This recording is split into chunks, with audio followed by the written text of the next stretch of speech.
What is going on, everyone? It's your guy, Cole Jackson, back here on Road Graders, coming to you today on the Russell Street Report in today's version of Battle Plans, getting you ready for the marquee AFC North matchup between two struggling teams, which makes it a lot less exciting than it should be. But the two 6-6 Baltimore Ravens and Pittsburgh Steelers will be meeting for sole possession of the AFC North. That's right. Despite the struggles lately, the Baltimore Ravens are currently in first place off of a tiebreaker. In the AFC North, they have an opportunity to go one game full up on the Steelers by beating them this weekend. So huge matchup. Can't wait to see it.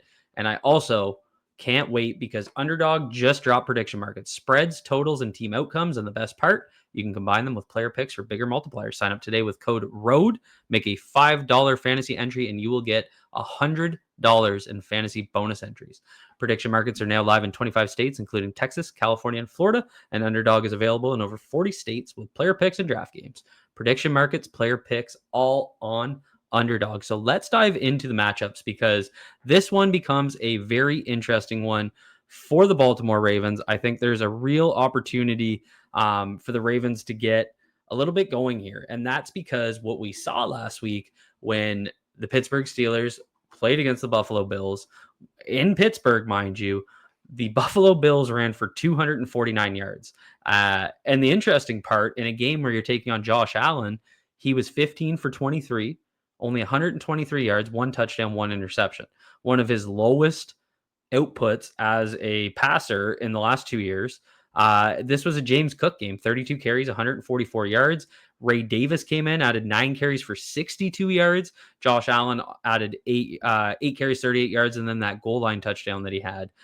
So not necessarily what you'd expect from the Bills offense, where it was the ground game, and it was well covered on social media this week. The approach was to run inside zone downhill on the Steelers, and they couldn't stop it. They're the Film Watchers 1 on Instagram did a video on it. They ran the same play 20 times. It was just inside zone downhill. James Cook either hitting the front side gap or cutting back.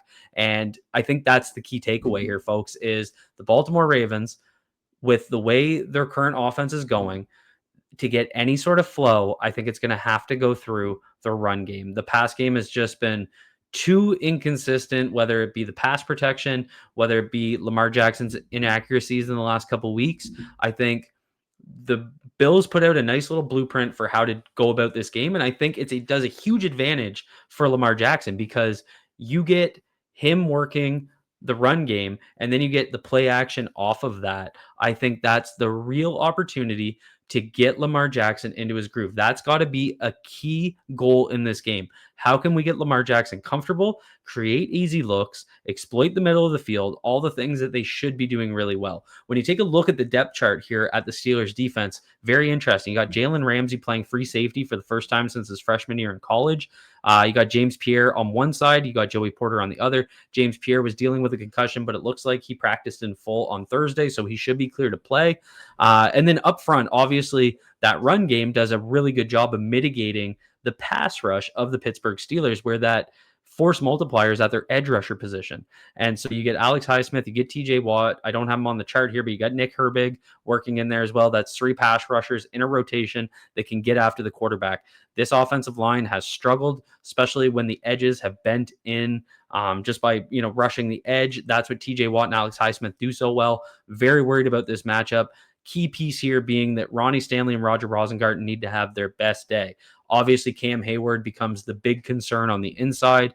Will Andrew Voorhees play? Will it be Emory Jones? Will it be a rotation? How can that rotation work against Cam Hayward? We're going to have to see doubles sliding to his side. They're going to have to build around that when they do pass. But that's why the focus for me is to get this run game going downhill against this Steelers defense. Kyle Duggar, I have to double check, but he didn't practice on Thursday, so I don't know if he's expected to miss this game, but that would be a big loss. But I think the real opportunity here is what they can do with the play action game, the crossing routes, all that good stuff, opening these easy opportunities. But in the past, we've seen some defenses that the Ravens should be able to rush the ball on, and this offensive line up front has not been able to get it done. So that is the key to the game. I say it every week. I know you guys are probably sick of hearing it, but this offensive line needs to be the fuel of this offense. They need to drive this game. They did it in Pittsburgh, or against Pittsburgh in Baltimore in the playoffs last year. The Ravens ran the ball down their throat. There's no reason it shouldn't happen, but we've been saying that all year, and we just haven't been able to consistently run the ball effectively. So you got to factor that in as well. But that to me is the key to the game. Get that run game going downhill, play action, easy looks, settle in Lamar Jackson.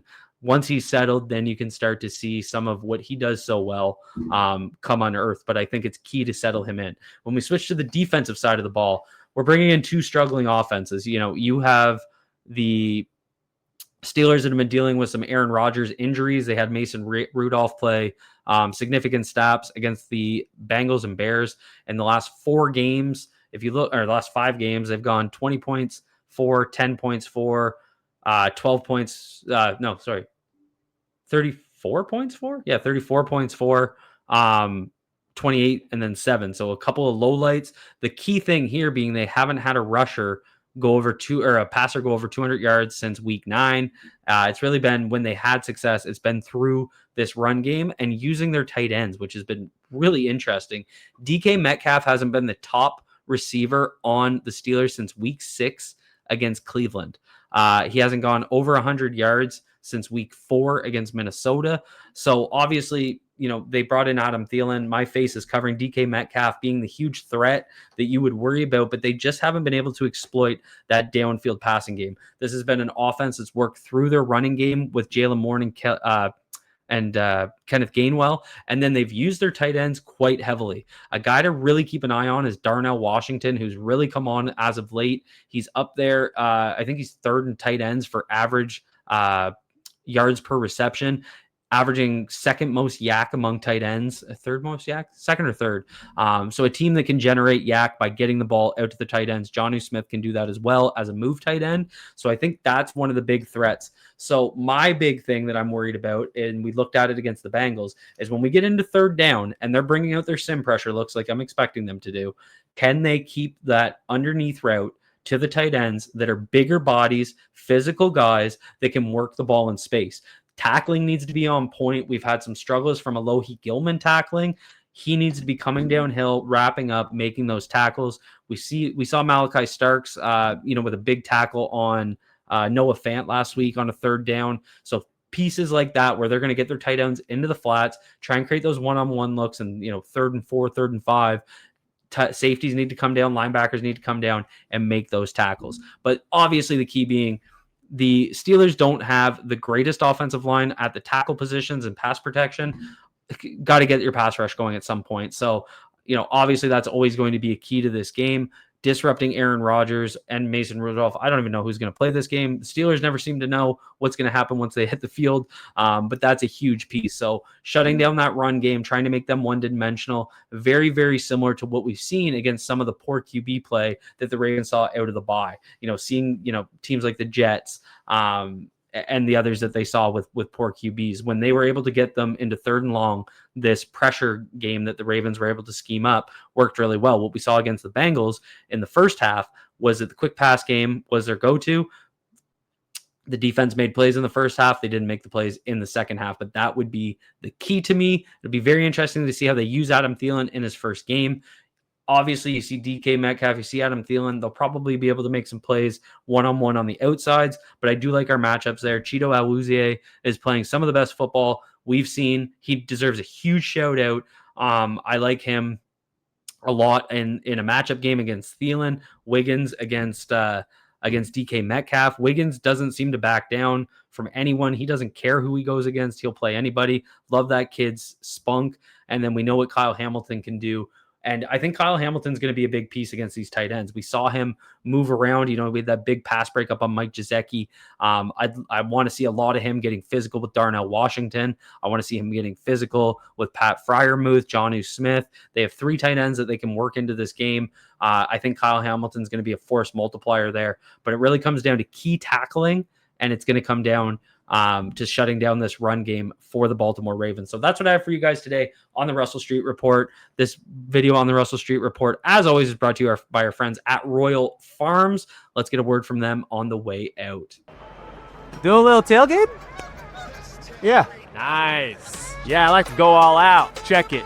We got the big screen, live DJ, even got a hot tub guy. I'm in the hot tub! Oh yeah. That's cool. I've got Royal Farms. You guys want some? Hey guys, come on, don't leave. Hey, hot tub guy, come on, man. Best tailgate ever. Sorry, dude.